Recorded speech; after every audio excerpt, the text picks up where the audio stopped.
Buried deep beneath the lush North Dakota countryside, the controls to the nation's deadliest weapons. Welcome to our capsule, everybody. Here at Minot Air Force Base, there are 15 launch control centers responsible for 150 nuclear missiles. Red power switch is on. The centers are manned in 24-hour shifts by officers typically in their 20s, awaiting a presidential order to launch. Every single day you sign for control of 10 of the most powerful weapons known to mankind, you know, in the history of mankind, to be honest. The Air Force says the nuclear mission is its top priority, but it's one struggling with several issues.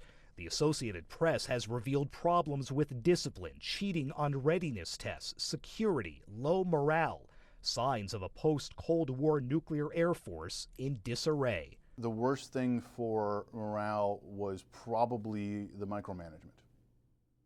Brian WEEDEN spent 5 years as a missileer, as the launch officers are called.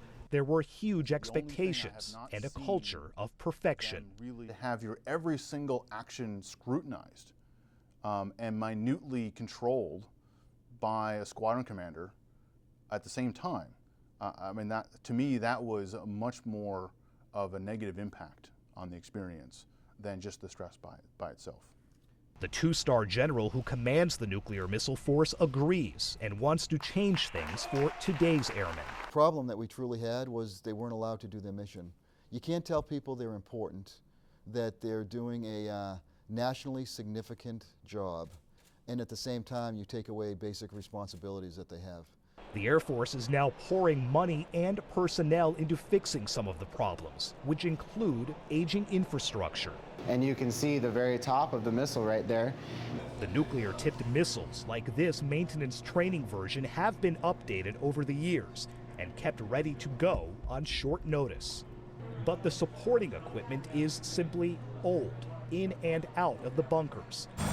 Like the Huey helicopters used to ferry security personnel around Minot's missile fields. They date to the Vietnam War, and under current plans will likely keep flying through the decade.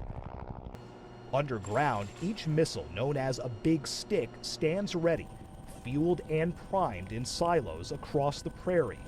For some, the allure of working with nuclear weapons is always there. The very first time I did this job, it was so awe-inspiring to see that nuclear component sitting right there, and that I'm fortunate enough to be working on it, and that has never changed. While missileers wait for a launch command that's never been given, they rely on some dark humor to keep them amused.